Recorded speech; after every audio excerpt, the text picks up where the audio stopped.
प्रभु हम पे कृपा करना, दया करना, कृपा करना।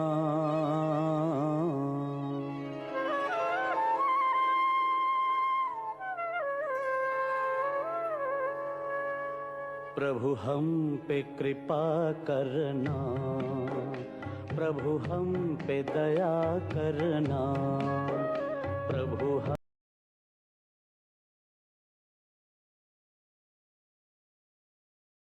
हाँ, घर मंदिर हो सकता है। बोला मान लिया मैंने घर मंदिर है, लेकिन बताओ मंदिर में तो भगवान होते हैं ना।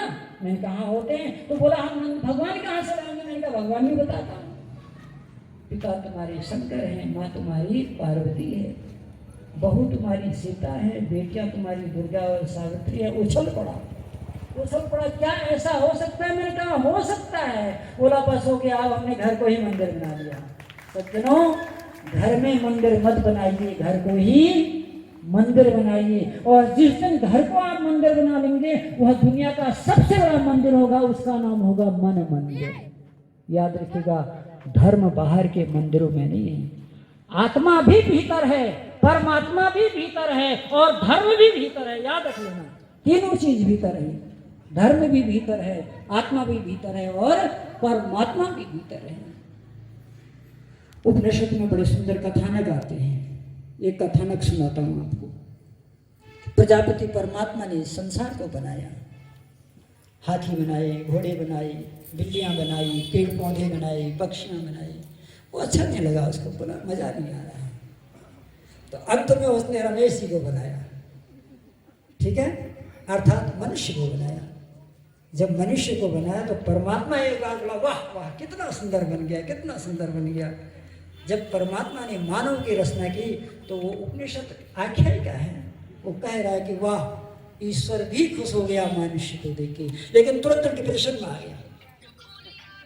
परमात्मा तुरंत डिप्रेशन में भी आ गया। वैसे परमात्मा डिप्रेशन में नहीं आता है, लेकिन वो आ गया। कहने की बात है क्या आ गया कि मैंने इसको इतना सुंदर तो बना दिया, लेकिन इसकी डिमांड इतनी होगी, इसकी मांगे इतनी होगी, है। शेर को मांस दे दो शांत हो जाता है, गाय को घास दे दो शांत हो जाता है। ये ना मांस से शांत होता है, ना घास से शांत होता है। घास भी खाता है, मांस भी खाता है। बोले इसकी तो इतनी डिमांडें होंगी, ये तो मुझे परेशान करेगा। मैंने इसको बना तो दिया, अब मुझे छुपना चाहिए ताकि मुझे पकड़ न सके, छुपना चाहिए मुझे। तो उसने पूछा, लोगों से पूछा कि भाई कोई स्थान है ऐसा जहाँ मैं छुपूं, ये मनुष्य मुझे परेशान न करे। तो किसी ने कहा चले जाओ चांद तारों के पीछे। बोला नहीं, इसके लिए दूर नहीं है, वहाँ भी पहुँच जाएगा, छोड़ेगा नहीं। किसी ने कहा ऐसा करो प्रभु हिमालय में चले जाओ। बोला नहीं, वहाँ भी नहीं छोड़ेगा। देखो आज बद्रीनाथ केदारनाथ में सब रेस्टोरेंट बन चुके हैं, है ना। मैं आज से जो है, मैं 1985 में गया था पद यात्रा करते हुए, केदारनाथ, बद्रीनाथ, गंगोत्री, जमुनोत्री, चारों जगह पद यात्रा की। एक दिन में 40 किलोमीटर चलता था। तो मैंने वहाँ क्या देखा, कुछ नहीं था, न कोई रेस्टोरेंट था, न कुछ था वहाँ। लेकिन अभी हम देख रहे हैं वहाँ एक से एक 5 स्टार होटल खुल गए हैं, लोग जाते हैं, मनोरंजन करते हैं, चले आते हैं। तो ये इंसान वहाँ भी नहीं छोड़ेगा मुझे, वहाँ भी पहुँच जाएगा। किसी ने कहा प्रभु सागर के तलहटी में छिप जाए। तो परमात्मा ने कहा ये पंडित वहाँ भी ले जाएगा, वहाँ भी नहीं छोड़ेगा मुझे, बचूंगा नहीं। तब एक आदमी आरिस्मादी वहाँ पर था, बड़ा चिंतन से। उसने कहा प्रभु एक जगह है। बोला इसी के भीतर चले जाओ। कहाँ चले जाओ? बोला इसी के भीतर। बोला बहुत दिमाग है तुम्हारे पास, अब ऐसा ही करते हैं। बस परमात्मा अंदर चला गया और आदमी बाहर खोज रहा है, मुझको कहाँ ढूंढे रे बंदे मैं तो तेरे। वहाँ खोज ही नहीं रहा जहाँ वो है। जहाँ परमात्मा है वही आत्मा है, और जहाँ आत्मा परमात्मा है वही धर्म है। सज्जनों, मैंने पहले यहीं से प्रारंभ किया था कि वह परमपिता परमात्मा ने सृष्टि धर्म से ही उत्पन्न की है, और ये जो तीनों पदार्थ हैं ये भी धर्म से युक्त हैं। कौन? ईश्वर जी और परमात्मा। जरा कमाल देखिए, ईश्वर सच्चिदानंद स्वरूप है। ये तो आर्य समाज के दूसरे युग में सबने पढ़ रखा है। तो क्या ईश्वर अपने इस स्वभाव को कभी छोड़ता है, हाँ या ना? है जी? ईश्वर सच्चिदानंद स्वरूप है, क्या उस स्वभाव से कभी हटता है? तो ईश्वर धार्मिक हुआ कि नहीं हुआ? हुआ। अब आइए, प्रकृति जड़ है, क्रिया शून्य है, गति शून्य है, विचार शून्य है, क्या वो अपनी जड़ता को कभी छोड़ती है? तो वो भी धार्मिक है, परमात्मा भी धार्मिक है, प्रकृति भी धार्मिक है। अब बीच में कौन बचा? आप और हम। सारी गड़बड़ी हम कर रहे हैं। तो ये धर्म का उपदेश न परमात्मा के लिए है न प्रकृति के लिए है, ये धर्म का उपदेश किसके लिए है? मनुष्य के लिए है। और मनुष्य किसे कहते हैं सज्जनों? मत्वा शिव्यति कर्माणि, जो किसी कार्य को करने से पूर्व विचार करता है। मूर्ख और विद्वान में इतना ही अंतर है। मूर्ख घटना घटने के बाद सोचता है और विद्वान घटना घटने से पहले कार्य कारण के सिद्धांत पर विचार कर लेता है और उस विचार से अपना पथ प्रशस्त कर लेता है। तब वो कहता है मां प्रगाम पथोयम, हे परमेश्वर मैं इस धर्म के रास्ते को न छोड़ूं। तो आपने क्या जाना? धर्म कहाँ है? भीतर है। आत्मा कहाँ है? भीतर है। परमात्मा कहाँ है? भीतर है। अब आगे बढ़िए। इतना जानने से भी काम चलने वाला नहीं है। ये तो आपने थ्योरी जानी। क्या जानी? थ्योरी जानी, परिचय जाना आपने। इतना भी जानना बहुत जरूरी है। जिस दिन आप ये जान लोगे ना कि धर्म भीतर है, आत्मा भीतर है, परमात्मा भीतर है, उस दिन मंदिर और मस्जिद के झगड़े खत्म हो जाएंगे। कुंवर सुखराम मुसाफिर गाया करते थे, अगर तू कहीं है तो सूरत दिखा दे, अगर तू कहीं है तो सूरत दिखा दे, ये मंदिर व मस्जिद के झगड़े मिटा दे, ये मंदिर व मस्जिद के झगड़े मिटा दे, अगर तू कहीं है तो। और मैं तो कभी कभी मनोरंजन में कहा करता हूँ, अगर खुदा होगा तो हमसे जुदा नहीं होगा, अगर जुदा होगा तो फिर वो खुदा नहीं होगा। ये सामान्य बातें हैं, जनरल नॉलेज की बातें हैं, वो हमारे भीतर ही छिपा हुआ है। तो ये आपने जान लिया, ये अच्छी बात है, आप पाखंड से बच सकते हैं। आपको एक सिद्धांत मिल गया कि धर्म भीतर है। ये जो चंदन लगाना, ये जो शिखा रखना, ये जो दाढ़ी बनाना या दाढ़ी छीलना या पगड़ी पहनना या मूछ बनाना, टोपी बनाना, ये सब धर्म नहीं है। ये धर्म को इंगित करने वाले सिंबल हैं। इससे हम ये अनुमान लगाते हैं कि व्यक्ति धार्मिक हो सकता है, लेकिन कभी कभी ये अनुमान गलत भी हो सकता है, और ये अनुमान गलत हुआ भी है। माता सीता के पास जब रावण गया था तो क्या बन के गया था? धार्मिक बन के गया था ना, साधु बन के गया था ना। तो माता सीता का अनुमान प्रमाण वहाँ काम नहीं किया।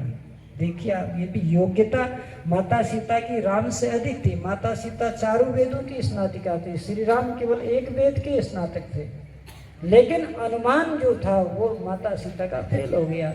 उसने उसको साधु समझ लिया। क्यों? बाहर के चिन्हों को देख करके धर्म का अनुमान लगा लिया। इसलिए बाहर के चिन्ह कभी धर्म नहीं है, धर्म की ओर संकेत करते हैं। उदित्यम जात वेदसम देवम महंत केतव, उपस्थान मंत्र में परमात्मा आप कह रहा है, ये जो हिमालय है, ये जो सूर्य है, ये जो चंद्रमा है, ये ईश्वर के केतु है, ये ईश्वर की पताका है, नहीं है। तो पेंडुलम की सुई की तरह जीवन कब चलोगे आप? तो इसलिए धर्म भीतर है, आत्मा भीतर है, परमात्मा भीतर है। जान लेना अच्छी बात है, लेकिन आगे साक्षात्कार करना भी बहुत जरूरी है। अगर नहीं जाना तो धोखा हो सकता है। सत्य में बहुत पुराने समय की बात है, एक महानगर में एक भिखारी रहता था, भीख मांगा करता था, और भीख मांगते वो एक ही स्थान पर रहता था। उसको 40-50 साल हो गए भीख मांगते मांगते। एक ही स्थान पर रहता था, जिस स्थान पर रहता था जो भी लाता था संग्रह करके वहीं पड़ा रहता था। 40-50 साल के बाद वो मर गया। जब वो मर गया तो क्योंकि वो फेवरेट भिखारी था, परिचित भिखारी था, तो परिचित जो व्यक्ति हमारा परिचित हो जाता है तो हमारी कुछ आत्मीयताएं बन जाती है। तो लोगों ने कहा देखो ये व्यक्ति मर तो गया है, चलो अब इसकी अंत्येष्टि कर लिया जाए। तो लोगों ने उसकी अंत्येष्टि कर दी भिखारी की। उसके बाद उस स्थान पर गए तो वहाँ बहुत गंदगी पड़ी थी, क्योंकि जो भी भीख में मिलता था कूड़ा करकट सब इकट्ठा करता था। तो लोगों ने कहा चलो आज इस स्थान को साफ कर दिया जाए, पाक कर दिया जाए। तो लोग उस स्थान की सफाई करने लगे।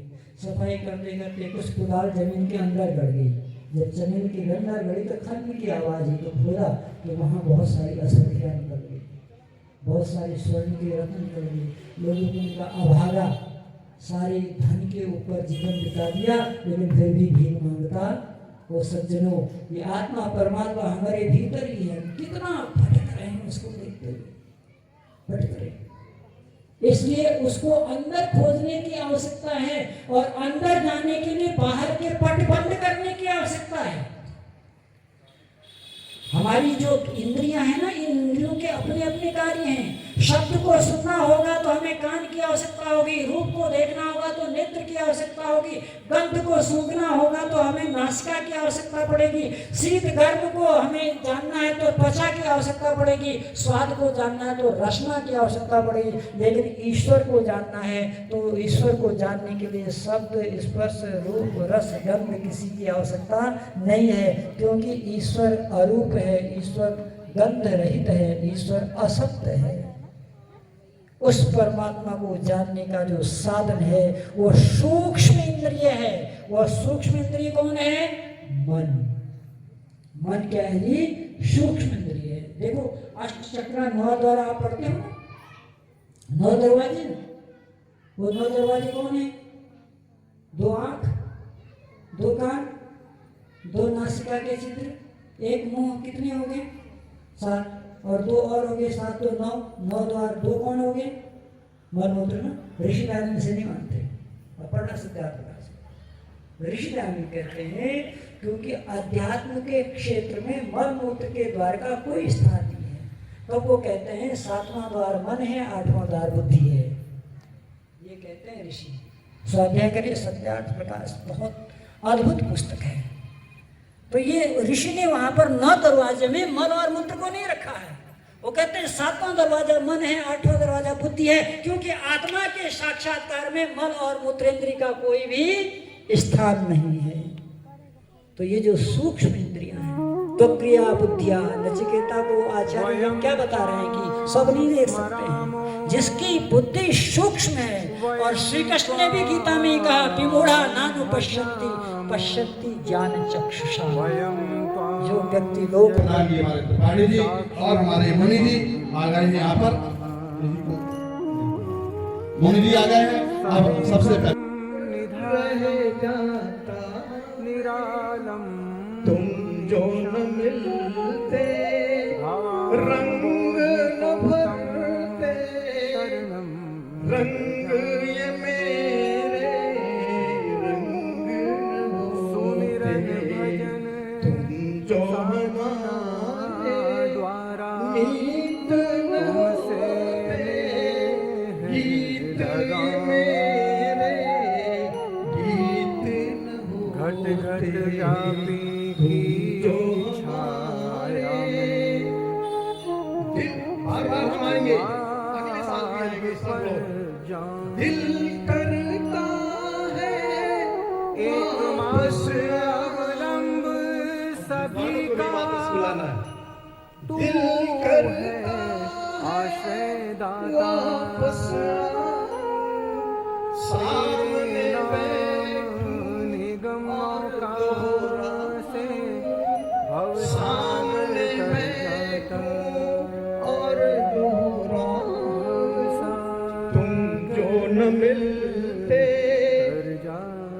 गीत न भरते, मीत ये मेरे मीत न होते, तुम जो हमारे मीत न होते, गीत ये मेरे गीत न होते, तुम जो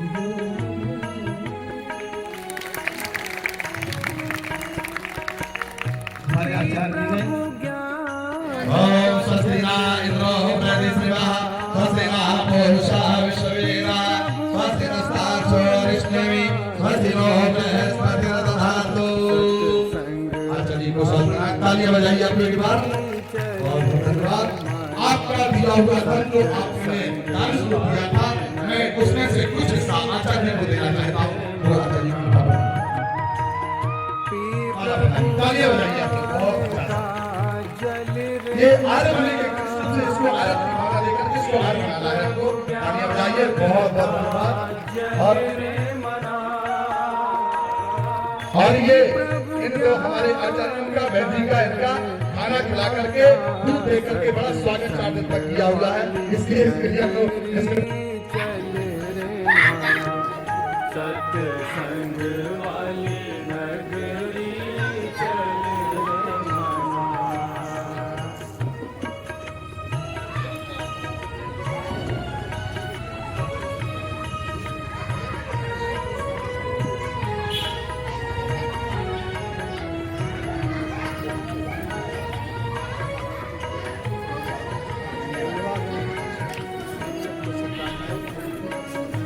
वो निकाल लो, माइक निकाल लो।